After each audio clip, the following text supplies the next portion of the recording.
Em nome do Pai que me criou, do Filho que me resgatou, do Espírito Santo que me santificou, divina vontade reina na minha vontade.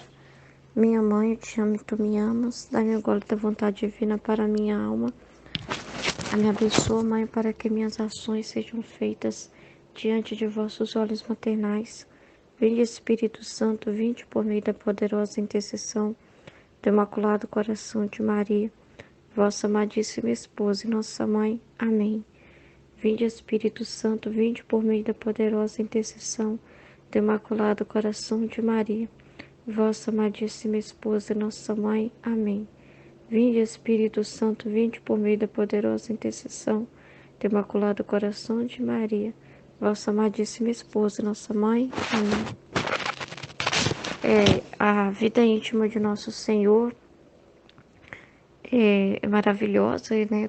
Eu tô começando a ver os vídeos agora e o Senhor tem falado muito comigo, realmente, porque quando se busca conhecer Jesus na sua vida íntima, o que ele passou é a mesma coisa de dizer para ele assim: Senhor, eu quero ser íntimo teu, né? Eu quero conhecer o teu sagrado coração, o que se passa, o que o Senhor pensa, o que o Senhor sente, né? Eu me importo com o Senhor, eu me importo com aquilo que o Senhor viveu. Eu quero saber como estava seu coraçãozinho, Senhor. Bebezinho, depois crescido, adulto, toda a sua vida pública, na sua paixão, morte e ressurreição. Quero conhecer esse coração, Senhor, não me esconda nada. Quando a gente vê uma obra dessas, né, que o próprio Deus que realiza, escolhe pessoas humildes e retas, né, pessoas obedientes, a gente tem que agarrar mesmo essa verdade, agarrar de todo o coração, sem colocar questionamento, sem colocar coisinhas, é, fazer nenhum tipo de pergunta, não ficar questionando, ah, será que é verdade? Mas aí eu tenho que conferir para ver se está de acordo com o catecismo, umas coisas assim, sabe? Porque isso coloca muito empecilho para o novo de Deus e Jesus. Jesus, ele está nos mostrando a vida dele, não está nos ocultando a vida dele, e a cada ano, né, a cada tempo da humanidade, ele foi revelando uma coisa nova, de acordo com cada tempo, com a necessidade de cada tempo, né? Depois da propagação aí do Evangelho, o Senhor foi abrindo outros véus. Isso é um presente muito grande, sabe? É um ato de muita generosidade de Deus, é um ato de muita bondade de Deus até nós, para nos aproximar dele, porque se ele não coloca obstáculo nenhum nessa aproximação para conosco, não devemos também colocar para com ele. Não devemos ser reservados para Deus, sabe? O nosso interior e o nosso exterior precisa estar continuamente como uma corrente mesmo ao nosso Senhor, sabe? E tudo que ele se manifestar a nós, realmente devemos ser abertos, não uma caixinha fechada, sabe? Uma caixinha belíssima, cheia de luz, cheia de graça, mas fechada, sabe? Que não se abre, que não transborda, que não coloca para fora aquela luz. E pela divina vontade, realmente não pode haver esses escrúpulos que a gente percebe muito, né, nos relatos das místicas na santidade humana, né, mas né, a obediência acaba sendo uma segurança muito grande também, sabe? Só faço isso por causa da obediência, né? Se não tivesse obediência, sim, a obediência é maravilhosa, mas não pode ser segurança. A obediência deve ser liberdade de espírito. E a gente vê, assim, um certo escrúpulo mesmo, medo, né? Muito grande. E aí eu fiquei, né? Enquanto eu escutava a meditação, fiquei olhando para minha alma, E a gente não precisa ter medo de olhar aquilo que Jesus está explicando para a gente. Não precisa ter medo de ver o nosso interior, porque é para o nosso bem. E, assim, estava conversando assim no meu interior com Jesus que ainda tem essa coisa comigo de querer me justificar, de ficar preocupada com a avaliação do outro, né, com o julgamento do outro sobre algo que fala. E eu, hoje, ouvindo essa meditação, é tão bom você tirar escamas dos olhos, Jesus mostrar coisas, ó, eu não quero mais isso em você, tá vendo? Eu tô falando isso para você. Você foi chamada para ser uma filha da divina vontade, você foi chamado para ser um filho da divina vontade. Para me operar em você, você tem que ser totalmente livre, você tem que confiar na minha graça.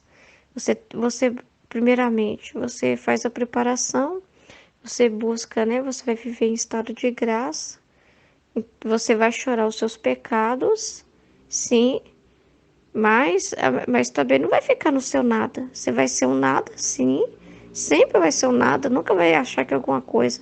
Mas o não achar que é alguma coisa significa também não ficar. Eu sou um nada, eu sou um nada, eu sou muito miserável, eu sou muito pecador, porque ainda assim, falando assim, a gente está se reconhecendo, se percebendo, se achando alguma coisa, mesmo que seja algo ruim. E é necessário aniquilamento total. Então, o conhecimento de si mesmo é para o seu libertar nossa alma, né? Então, eu estou no processo de libertação, muitos de nós estamos. Então, aí vem o conhecimento de si mesmo, do nada, da miséria, de tudo. Aí a gente escorrega bastante, vê que escorregou, pede perdão e continua, e fica feliz também pelas correções do Senhor. Mas isso é para aquilo que o Senhor trabalhou em nós, ou aquele defeito que ele dissipou com o ensinamento que ele nos deu, é para que acabe, sabe? Passou, aquilo acabou. Não pode mais ficar existindo aquilo. Aí a gente não fica pensando se ainda existe, se não existe, se está na divina vontade, se não está, porque isso também é uma forma de ficar se avaliando. Temos que ser livres, porque para Jesus comunicar com a gente, ele só pode comunicar com a gente se a gente realmente tá aberto para ouvir ele. Porque quando a gente está ouvindo a gente, conversando com o nosso pensamento, com as nossas dúvidas, com os nossos medos, aí fica difícil para ele se manifestar. Assim como a gente, quando quer partilhar algo, sabe? Às vezes a gente tem vontade de partilhar, mas fica ainda com respeito humano de pensar, e se eu falar de uma forma errada, errar o português, né? Aí fica se comparando com os outros, né? Olha a meditação de fulano de tal, olha a meditação do outro irmão, né? É muito elevado e fica dizendo coisas assim que não tem nada a ver. Umas besteiras assim, eu não posso falar porque o meu é muito simples, o meu jeito de falar é muito simples. E a pessoa não percebe que a gente tem que ser simples mesmo, sabe? Então Jesus às vezes quer usar a gente, quer usar muito. Mas é a gente mesmo que bloqueia, sabe? Deixa Jesus assim de braço cruzado, a vontade divina fica de braço cruzado, porque a gente só fica naquela, eu não sou nada, eu não sou nada, eu não posso, não tem como, eu não consigo falar, não consigo falar. E fica cheio de justificativa. Então você vai até um ponto. Não pode ir além, porque aquele além depende de desprender de qualquer pensamento sobre os outros, do que os outros vão pensar, do que os outros vão falar. E se a gente não abre mão disso, se a gente usa isso para nos proteger, para com medo de passar vergonha, qualquer coisa, pensando na gente, a gente não avança. E a vida íntima de nosso Senhor, ela ensina, assim, né, na minha experiência do que eu tô vivendo com Jesus ao meditar ela, é que a gente consegue, começa a conversar mais com Ele, se comunicar mais com Ele. Então, quando tudo que acontece na nossa vida, a gente recebe como Jesus recebia o que acontecia. Reparava, Não é que a gente vai lembrar de reparar o tempo todo, mas vai ter os momentos que ele mesmo que vai reparar em nós, ele que ativa a nossa memória para lembrar daquele momento, daquele trecho, daquele vídeo. Aí a gente começa a reparar ele ali, sabe? Nós vamos ver mais pra frente, né, esses relatos aí. Então, tudo Jesus aproveitava. Jesus não perdia tempo. Não perdia tempo. Todas as situações ele aproveitava. E ele vai ensinando isso para nós também, no nosso interior e se reflete no exterior. Porque não tem como. Não podemos ser um balão que enche, enche, enche, enche e fica com aquilo tudo ali. Nós somos feitos para transbordar. E transbordar significa do interior para o exterior, né? Ao encontro mesmo de onde a gente estiver. A luz, né? A luz não consegue a gente prendê-la dentro de uma casa. Ela sai pelas beirolas que ela achar ali. E se a gente fecha a janela ou abre a porta mais ou menos, a gente está impedindo, sabe? De que aquilo que a gente recebeu possa alcançar outros. Possa alcançar outros. E tantas luzes que o Senhor nos dá e que pode chegar a tanta gente, mas quando a gente se fecha, a gente impede isso. E Jesus nunca se fechou, né? Jesus, a vida íntima dele mostra claramente isso. Claramente, ele sempre em oração constante, sem falar nada, né? Sem oração com o Pai no interior. Tudo é uma oportunidade para salvar a alma, tudo. Então, quando a gente vive na divina vontade, com esse desejo de só a glória de Deus, com essa liberdade, com essa pureza de intenção total, tudo que a gente faz, a gente está juntamente com Jesus trabalhando na salvação das almas. A nossa intenção pura de amar Ele, a gente está fazendo o mesmo. Na mais simplicidade, no jeito mais simples que for. Porque se a gente não tiver fé nisso, aí a gente realmente não podemos dizer que conhecemos Jesus. Temos que ter fé nisso. Fé nisso. Fé que é Jesus que se move em nós e não a gente que se move nele. É Ele que se move em nós. Não podemos fazer nada se Ele não fizer em nós. Amém? Em nome do Pai, do Filho e do Espírito Santo. Amém. Fiat. Em nome do Pai que me criou, em nome do Filho que me resgatou, em nome do Espírito Santo que me santificou. Divina vontade, reina na minha vontade. Ó minha mãe, eu te amo e tu me amas. Dá-me um gole da vontade divina para minha alma. Me abençoa, Mãe, para que todas as minhas ações sejam feitas diante de vossos olhos maternais. Divina vontade, reina na minha vontade. Bem, esse falar desse comecinho, né? Desse começo da narração, né? Dessa introdução, desse prólogo, dessa introdução da vida íntima. O que mais me chama a atenção, não só na monja Maria Cecília Bage, mas todas as místicas que a gente já leu, né? É essa pequenez de alma, né? Que elas têm, né? E quando Jesus pede algo para elas, quando Deus pede algo para que elas façam, elas sempre se colocam nessa posição, né? Essa posição de alma pequena, né? De não confiar nela mesma, né? E a vida íntima de Nosso Senhor é o conhecimento para a vivência, né? Para a gente poder viver na divina vontade. Porque através da vida íntima tem detalhes, né? Detalhes narrados pela monja, né? Que não existe em lugar nenhum, né? Então, assim, saber tudo que Jesus viveu na intimidade, né? e ver também que a monja Cecília Bage, ela se coloca nessa pequenez, né? A cada página, né? A cada página que ela escreve, ela se coloca nessa pequenez, né? Sobre a direção do confessor, né? Do confessor espiritual, diretor espiritual dela, né? Que ela fala para ele, né? Tudo que Jesus pede e, e acontece, né? Mas o mais assim, mais que me chama atenção é o fato de mesmo diante da pequenez delas, de todas as místicas, mas elas escrevem por causa da obediência, né? Se sujeitando às opiniões, né? Se sujeitando às opiniões das pessoas, do confessor, das pessoas que vão ler, né? Muitas pessoas, né?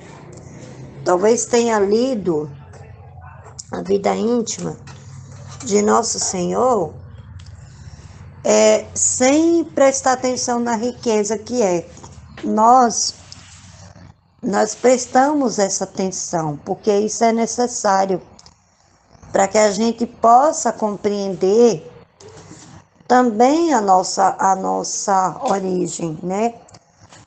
Por que que Deus, sendo Deus, ele abriu mão de tanta coisa, né? Que a monja, ela narra pra gente, né? Que Jesus, ele, na vida íntima, ele abriu mão de muita coisa, né? Para fazer essa santa obediência, para escrever tudo que ela escreveu, né? E isso é uma coisa que deixa assim, que dá uma alegria para nós, né? Muito grande. De mesmo diante das dificuldades, né? Que ela tinha, mesmo diante da repugnância, né? Que ela sente, da indignidade que ela acha que ela é uma pessoa indigna, pequena demais para escrever algo tão rico, né, para nós. E isso é importante a gente entender, né, que mesmo diante daquela alma mais pequena, daquela alma mais, né, aquela alma que o mundo não conhece, vamos dizer assim, aquela alma que poucos dão valor a ela, né? Mas é justamente essa alma que Jesus quer, né? E essa intimidade, né? Essa descrição, esse prólogo que ela fala dela mesma, né? Das suas limitações, da sua pequenez e da sua dependência de Deus. Eu vejo bem claro que essas místicas, elas se colocam totalmente na dependência de Deus, né? Totalmente ali na dependência única de Deus, sem se preocupar com outras opiniões, né? Com outras posturas, vamos dizer assim. A única coisa que elas se importam é em obedecer, é em fazer a vontade de Deus, né? Jesus pede para ela, para que ela narre ali, né? A vida íntima, né? Os detalhes íntimos. Todos nós temos os nossos detalhes íntimos da nossa vida, né? Os detalhes de quando nós nascemos, que é contado pelos nossos pais, né? Até a gente chegar até a fase adulta. Mas quando eu vejo essa pequenez da monja Maria Cecília, que ela passa por tanta coisa para poder obedecer, porque falar da obediência é fácil, né? Você falar assim, ficar focado só na obediência da monja Cecília, mas ver o quanto que ela teve que passar para ser obediente, né? O quanto que ela teve que ela teve que se esvaziar, né? Se esvaziar de tudo para poder reconhecer essa pequenez, para poder se colocar nessa dependência, né? Nessa dependência de Deus, nessa dependência daquilo que Jesus tinha pedido para ela, independentemente se quem lê se achar verdadeiro ou não, né? E talvez até as pessoas, muitas pessoas que já leram, né, que não conhecem a divina vontade, talvez até achem que esses livros são que não tem tanto valor, né? Mas para gente que conhece a divina vontade, que compara também essa obediência, né, da monja, essa disponibilidade, mesmo diante da pequenez dela, quando a gente compara com tudo que a Luísa passa também, por causa da obediência, para poder escrever, para poder fazer a vontade de Deus, a gente vê que é um fruto verdadeiro, que é uma árvore frutífera, as obras da monja Maria Cecília Abad, né? E só faz com que a gente cresça ainda mais, né? Eu sempre falo para as pessoas que todas as pessoas que querem estudar o livro do céu, que querem conhecer o livro do céu, que querem viver a divina vontade, o primeiro passo, né, além dos 31 dias que a gente faz, é ler a vida íntima de Nosso Senhor Jesus Cristo, ouvir, né? Porque tudo que ela descreve, né, até o prólogo que ela escreve, até o comecinho da narração que ela escreve, deixa isso claro para que a gente possa entender, né, que a conexão que tem entre as místicas, né? Porque Deus, ele é imutável, ele age da mesma maneira com todos os místicos, né? E a coisa assim que mais me chama a atenção é que Jesus sempre escolhe essas pessoas pequenas de alma, né? Por quê? Porque os pequenos, eles são mais fáceis de obedecer. Eles não têm tanto apego, né? Eles são fáceis de trabalhar o desapego, né? Eu creio assim, eu creio que essa escolha é devido a isso, né? Porque aquele que tem uma experiência com Jesus, ele é capaz de tudo, mesmo diante das limitações, né? E isso na monja Maria Cecília Abad é encantador. Eu mesmo eu tô lendo bem e é encantador ver essa, mesmo diante das limitações dela, mas ver essa entrega que ela faz, né, dela mesma, sem se importar com opiniões de pessoas. Em nome do Pai que me criou, em nome do Filho que me resgatou, em nome do Espírito Santo que me santificou. Fiat, fiat, fiat.